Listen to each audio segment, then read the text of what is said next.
तो चलिए कहानी शुरू करते हैं। कहानी के शुरू में हम एक जहाज को देखते हैं। ये कहानी शुरू होती है सन 1819 में, जब एक रशियन जहाज डिमीटर कुछ खुफिया संदूक लेकर लंदन जा रहा था। जहाज पर 9 क्रू मेंबर सवार थे, मगर उन्हें कहाँ पता था कि ये सफर उनकी जिंदगी का आखिरी सफर होने वाला है। इन्होंने 6 जुलाई को सफर स्टार्ट किया था, मगर अगले महीने 10 अगस्त को यानी एक महीने बाद ये जहाज भयंकर तूफान में बहकर इंग्लैंड के विटबी नामी बंदरगाह पर जा पहुंचा। शिप पूरे तरीके से तबाह हो चुका था। कोई नहीं जानता था कि इस मिस्टीरियस शिप पर कितने लोग सवार थे और उनके साथ क्या हुआ। विटबी का एक कोस्ट गार्ड पता लगाने शिप पर गया था, पर लौटने के बाद वो दरअसल में अपना होश आवाज खो चुका था। उसके पास कैप्टन की लॉग बुक थी, जिसमें उन्होंने सफर के दौरान घटित हुए सारे वाक्यों को लिखा था। यह जांच करने आया एक अंग्रेज पुलिस ऑफिसर उस लॉग बुक को पढ़ना स्टार्ट करता है और यहीं से कहानी 4 हफ्ते पीछे फ्लैशबैक में चली जाती है, जहाँ पर हम देख पाते हैं कि कुछ इक्का गाड़ी बहुत सारे संदूक लेकर बल्गारिया के बंदरगाह की तरफ जा रहे होते हैं। ये वही संदूक था जो डिमीटर पर लौटकर लंदन जाने वाला था। ये जितने भी इक्का गाड़ी घुड़ सवार थे वो सब इन संदूक को लेकर लंदन तक जाने वाले थे,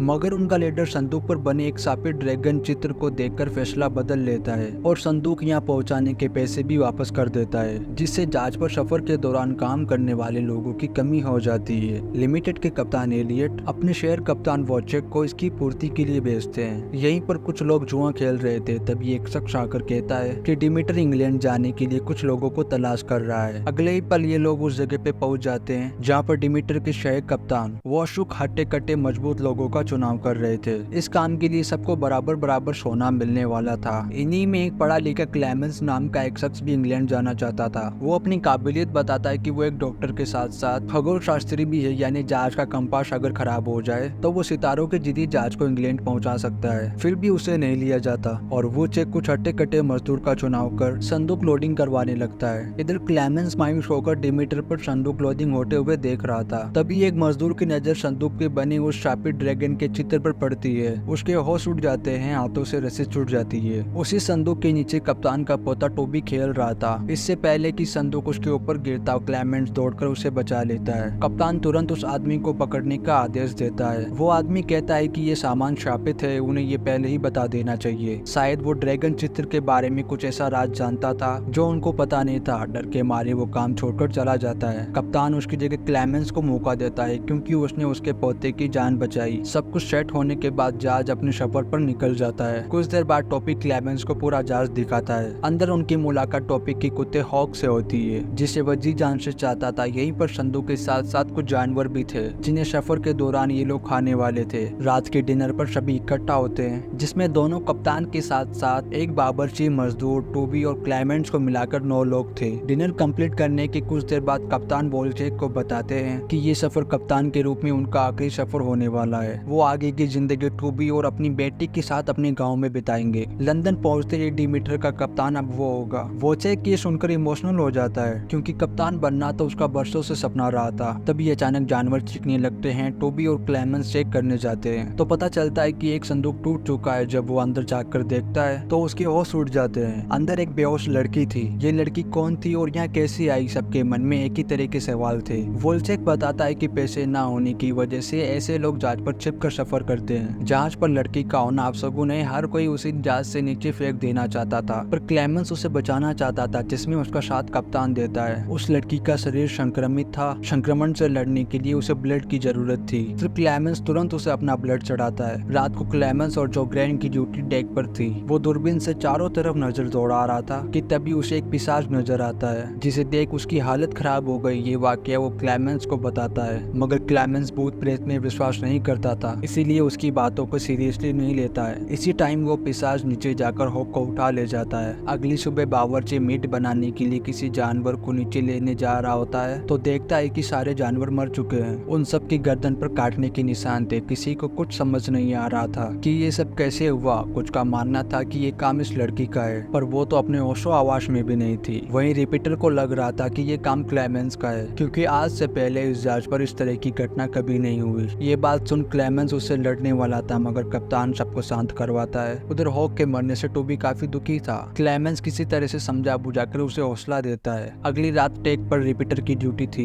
अभी कुछ वक्त ही गुजरा था कि तभी उसे कोने में किसी के कराने की आवाज सुनाई देती है। वो उस ओर गया तो देखा कि अजीब सा दिखने वाला जीव नीचे लेटा पड़ा था। पास जाते ही वो रिपीटर पर एकाएक हमला कर उसका खून पी की जाता है। जहाज पर इस तरह हो रही मौतों से सभी परेशान थे, पहले जानवर और अब उनका एक क्रू भी मारा गया। किसी को कुछ समझ नहीं आ रहा होता है कि ये सब क्या हो रहा है। इतने में उस लड़की एहना को होश आ चुका था, जो काफी डरी शर्मी चिल्ला रही थी कि वो सबको मार डालेगा। क्लाइमेक्स उसे संभालता है और अंदर ले जाकर पूछता है कि बताओ क्या जानती हो और किस बारे में बात कर रही हो। वो बताती कि पिशाच उसके गाँव के बच्चे बच्चे का खून पीकर मार डाला, वो भी उसकी खुराक थी। इससे पहले कि पिशाच दोबारा हमला करे, हमें किसी नजदीकी बंदरगाह पर उतर जाना चाहिए। लेकिन क्लेमेंस को उसकी बात अफवाह लगती है। उस रात जोक्रियन और लॉर्सन की ड्यूटी टेक पर थी। पिछली रात के जैसे ही किसी की कराने और संदूक तोड़ने की आवाज आने लगी। दरअसल वो पिशाच दिन में इन्हीं संदूकों के अंदर चिप कर रहा करता था, क्योंकि उसका शरीर धूप बर्दाश्त नहीं कर सकता। उसके जिस्म पे धूप पड़ते ही वो जलकर मर जाएगा। इसीलिए वो अपनी भूख मिटाने के लिए सिर्फ रात को बाहर निकलता है और एक दो का शिकार कर किसी संदूक में वापस छिप जाता है। लार्सन आवाज सुन उस तरफ देखने जाता है। अगले ही पल वो पिशाच उस पर हमला कर उसका सर पटक पटक कर मार डालता है और उसका खून चाटने लगता है, जिसे देख ऑलग्रेन की फटके हाथ में आ जाती है। वो डर के मारे उससे बचने के लिए बाल के ऊपर चढ़ने लगता है। शिप व्हील को कंट्रोल करने वाला डेक पर कोई नहीं था, इसीलिए शिप तूफान में लहरों के साथ लहराने लगा, जिससे सबकी नींद खुल चुकी थी। वो भागकर डेक पर पहुंचते हैं, पर लार्सन और ऑलग्रेन दोनों गायब थे। पहले तो वो शिप व्हील को संभाल जहाज को पलटने से बचाते हैं, फिर उन दोनों को ढूंढना स्टार्ट करते हैं। इसी दरमियान टोबी की कंधों पर खून टपकता है। ऊपर ऑलग्रेन अधमरा लटक रहा था, वो तुरंत उसे नीचे उतारते हैं। होश में आते ही वह आपे से बाहर हो जाता है। ये लोग किसी तरह कंट्रोल कर उसे टेबल पर बांध देते हैं, जिसके बाद क्लेमेंस उसका भी इलाज स्टार्ट करता है। उसकी गर्दन पर भी वैसा ही जख्म का निशान बना था जैसा कि पीटर और बाकी जानवरों की गर्दन पर था।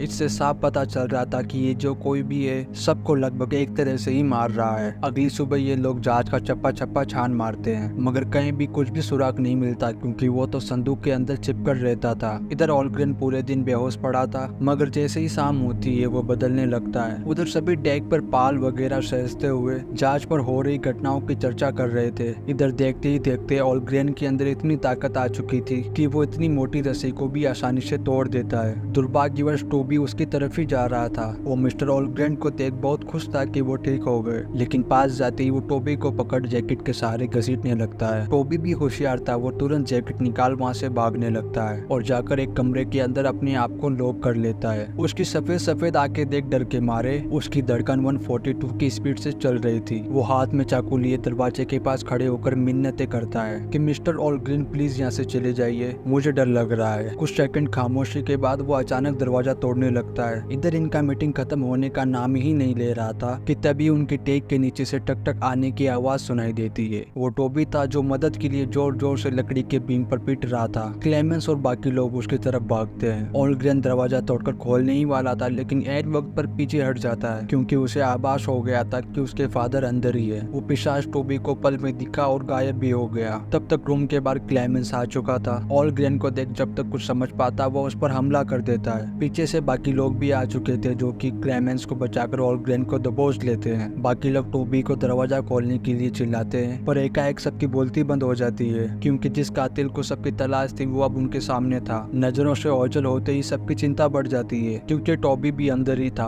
वो पिशाच धीरे धीरे सीलिंग पर चलकर टोबी को पकड़ उसका खून पीने लगता है। उसे बचाने के लिए एना सबको साइड कर लॉकर को शूट कर दरवाजा खोल देती है। तब तक देर हो चुकी थी। टोबी नीचे बेहोश पड़ा था। उसकी ये हालत देख उसके दादा का कलेजा हलक में आ चुका था। सब हताश थे, क्योंकि टोबी सबका चाहता था, जो अब जीवन और मौत के बीच जूझ रहा था। क्लेमेंस अपनी तरफ से पूरी कोशिश करता है। अब तक सफर के 25 दिन गुजर चुके थे। 5-6 दिन में जहाज लंदन पहुंचने वाला था। ऑलग्रेन को डेक पर बांधकर ये लोग उसे समझने की कोशिश कर रहे थे, लेकिन जैसे ही सूर्य की किरण उस पर पड़ती है उसका शरीर धड़क कर जल उठता है। किसी को कुछ समझ नहीं आ रहा होता है कि उसके साथ ये क्या हुआ। आना बताती है कि उस पिशाच का कहर बरसों से उसके पूरे गांव वाले झेलते आ रहे हैं। जब गांव में उसके खून की प्यास बुझाने वाला कोई नहीं बचा, तो वो लंदन जा रहा है। अगर वो लंदन पहुंच गया तो वहाँ भी इसका कोराम शुरू हो जाएगा। क्लेमेंस कहता है कि अभी लंदन पहुंचने में 5 दिन का टाइम है, इससे पहले हमें उसे मारना होगा। ये लोग बारी बारी संदूक चेक करते हैं, पर उसके अंदर मिट्टी के सिवा कुछ नहीं मिलता। वहीं पर एक संदूक था जो सबसे अलग दिख रहा था। जब उसे खोला जाता है तो अंदर उस पिशाच की एक छड़ी मिलती है, जिससे कंफर्म हो जाता है कि दिन के टाइम वो इसी के अंदर छुपकर सोता है। दूसरी ओर बावर्ची यहाँ से लाइफ बोट लेकर भागने का प्लान बना रहा था, पर उसके बाद कोई नहीं सुनता। इसीलिए वो अपनी जान बचाने के लिए डेक पर पहरा दे रहे साथी को बेहोश कर लाइफ बोट लेकर अकेले ही निकल जाता है। फिर भी उसकी जान नहीं बचती, वो भी पिशाच का शिकार हो जाता है। टॉबी भी मर चुका था। अगली सुबह उसे भी समंदर के हवाले करने ही वाले थे। तभी अचानक कप्तान को लगा कि उसकी बॉडी में हरकत हुई। कप्तान चेक करता है तब वो बदल चुका था। धूप में आते ही उसका शरीर जल उठा। क्लेमेंस तुरंत उसे समंदर में फेंक देता है। इस घटना में कप्तान का आधा चेहरा जल गया। अब लंदन पहुंचने में सिर्फ एक दिन बचा था। सब उस पिचास को मारने के अलग अलग तरीके बता रहे थे।